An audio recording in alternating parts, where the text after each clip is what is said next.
Hello, YouTubers. Actually, this is a private segment only for the patrons inside the family. Thank you guys for being in the family for first and foremost. We had a great night today.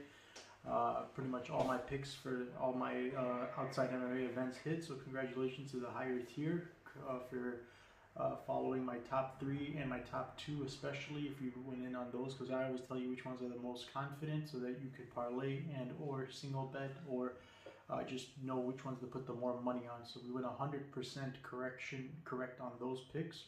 But let's focus on this segment today. Is a private segment for Michael Johnson versus Clay Guida. Clay Guida is a guy who's got a pretty good accolades from, if you're looking in his on paper, his resume. This is a guy with some crazy good experience, but he was just, here's the thing, like, you can have all the experience in the world, right? I mean, there's guys who I know I can show you records of that have like 60 fights, but 50 losses, you know? They just never amounted to be anything, and all the fights in the world will never make you anything better than you were, or just good. It takes more than experience. So he has the experience. He used to have, now here's the thing, this is the problem with this guy fighting now, okay? Besides like some glimpse of like his old self, and due to a lot to like in the Jim Miller fight before getting submitted in the first round, he showed a little bit of a glimpse of himself. But that's because he was fighting against a guy like Jim Miller, who's never been a high level big threat or nothing, not a big knockout artist. So when it comes to style, styles make matches. Now I'm gonna dissect this fight in an aspect of just, let's imagine the Clay Guida of old, the prime. By some miracle, he shows up as the Clay Guida of old, the Chicago hustler. This guy was from Chicago, one of my hometown guys. So I'm not biased. If any reason, I would want to be on his side, right? That's another thing you guys need to remember. I never show bias over favoritism or nothing like that. This guy's a Chicagoan like myself. I do think he's one of the most exciting fighters of all time. He did enter into the Hall of Fame because of fights like the one he had with Diego Sanchez, the Nightmare. That fight was going to live on in our memories and in our hearts and in the tapes and collections of the greatest fights of all time record. And it's going to be somewhere on the top of the list, one of the greatest of all time fights I've ever watched myself.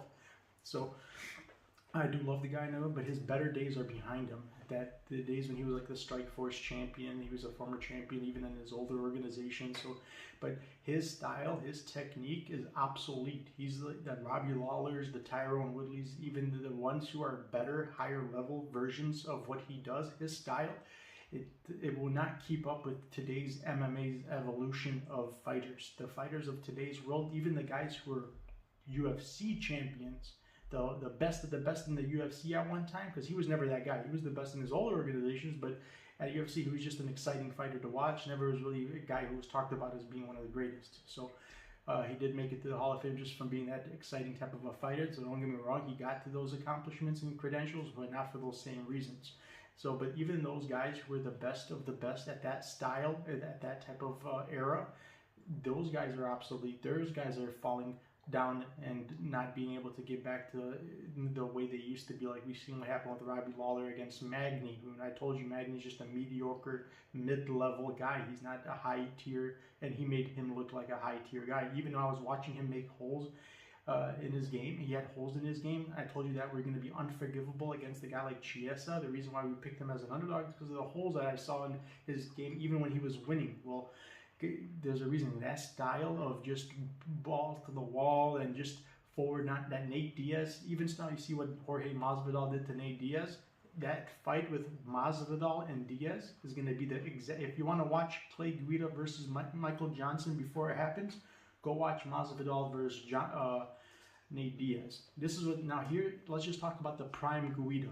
Guida's style is to push forward and just wear your opponent down by not just making him tired like the Muhammad Ali type of approach, where they're just gonna get so exhausted from giving you everything they got, and you just not getting. So not only did they mentally but physically wear you out by continuing to go forward, and then he does a lot of mixing up between, he keeps you guessing, and that's for the wrestling. He uses a lot of wrestling, which is also taxing on your cardio, your physical is going to get affected by the technique. But now we're talking about literally, I cannot imagine a worse style matchup for him. You know why? Number one, cardio and high pace volume.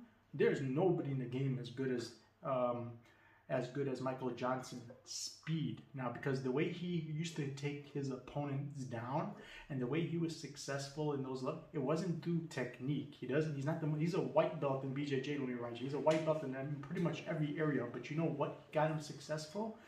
His strength and his speed. The guy was like Speedy Gonzalez. Before you can even blink, he was already shooting in for a takedown.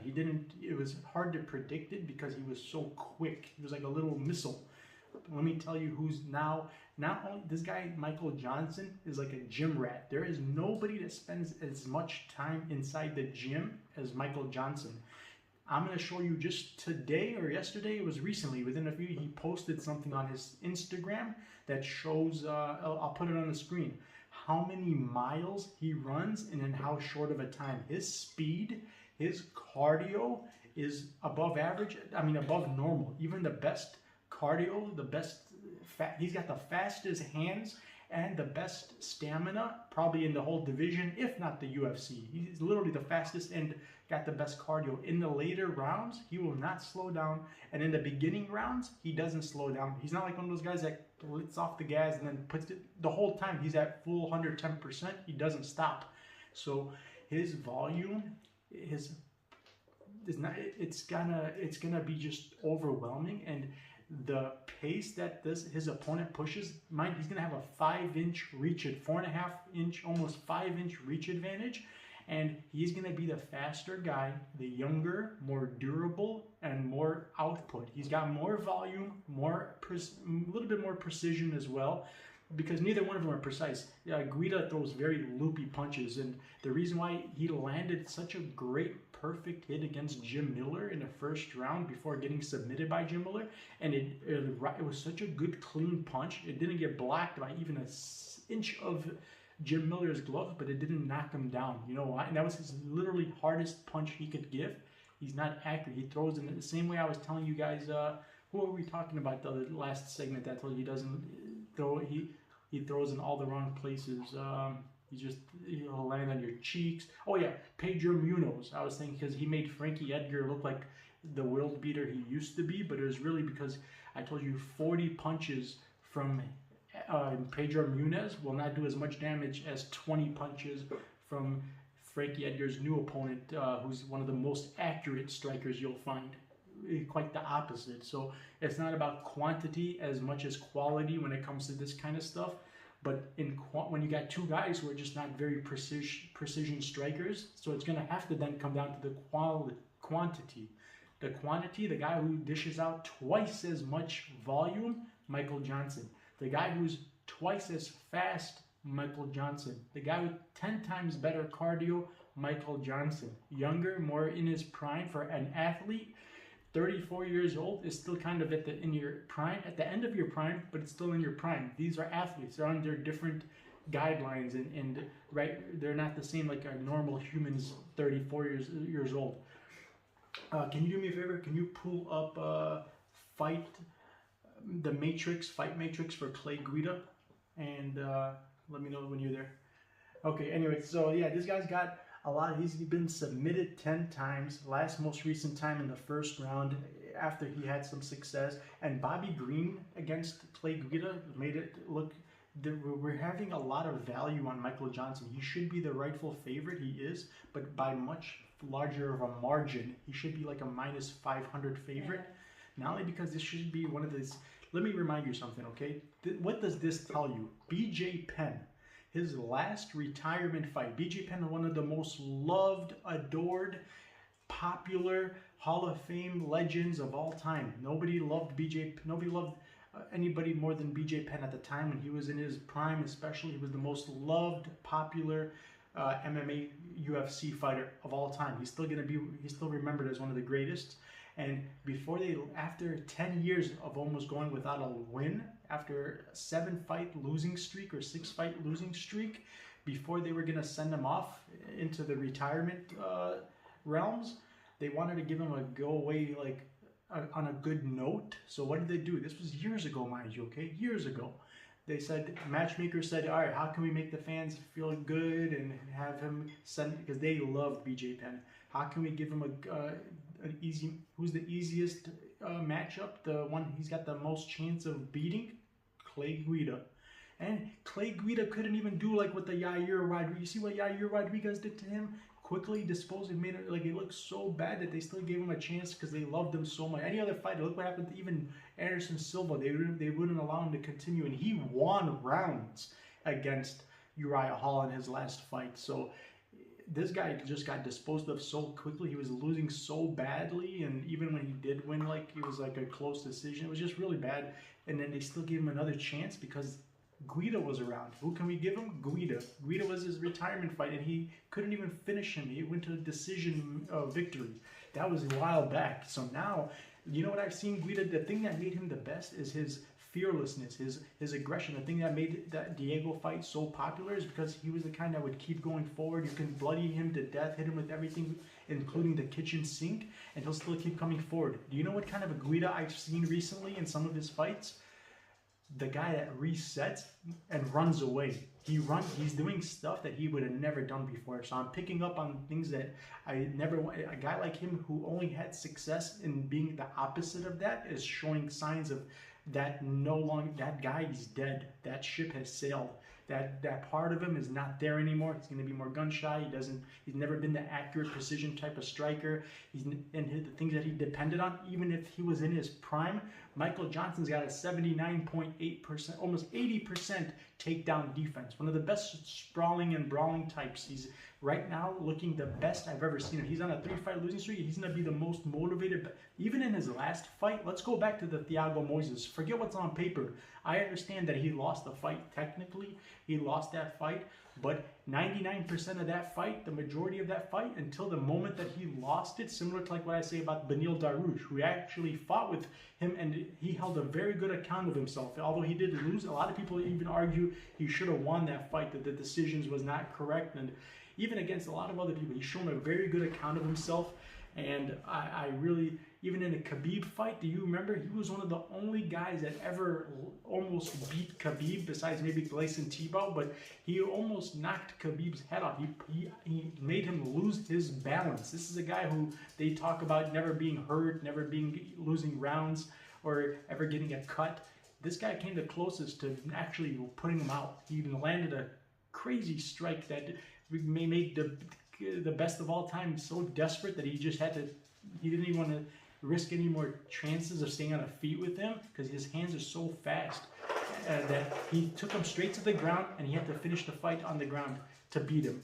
Well, same thing happened in the Thiago Moises fight. His coaches, his trainers were very desperate because they knew they were going to lose the fight. This is the guy who's won decisions against Bobby Green, against like some of the higher respectable fighters in the UFC. Thiago Moises was getting chewed apart, outclassed, outsped, everything. It was just a mismatch. He was getting torn apart on the feet.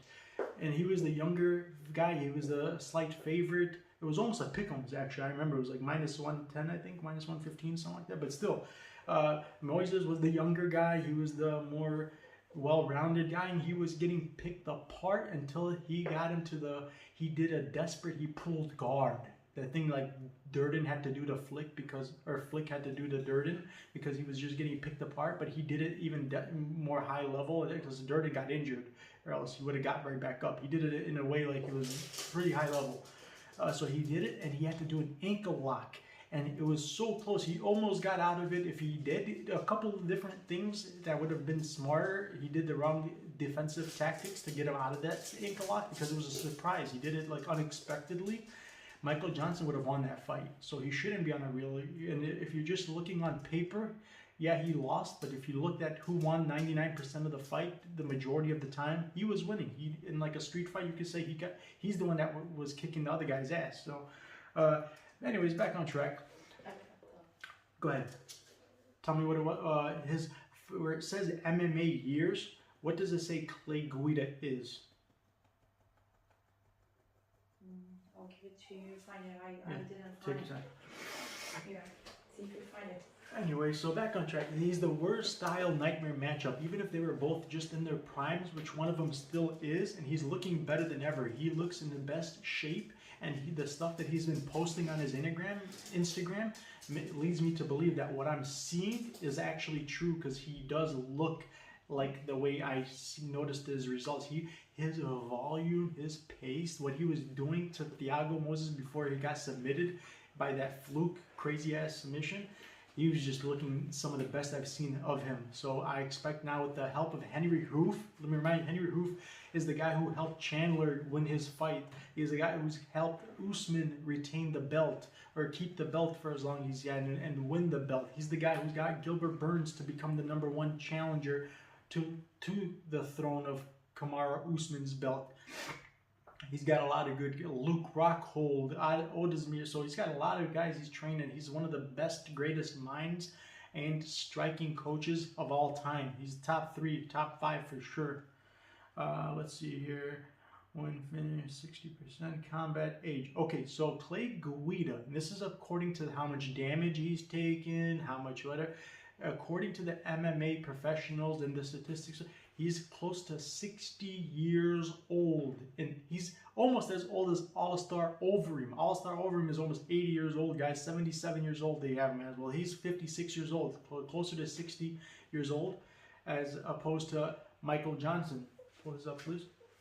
Michael Johnson's nowhere near that. So, because he's very, very quick on his feet. He absorbs less than he gives out, where Guida actually not only doesn't absorb even half as, he only absorbs half, gives half as much output and significant strikes, but he also takes more than he absorbs. So he only takes about 3, but that absorbs about 3 strikes per minute, but he only dishes out about 2. So it's even worse that he's such low volume, but even gets hit more than he hits.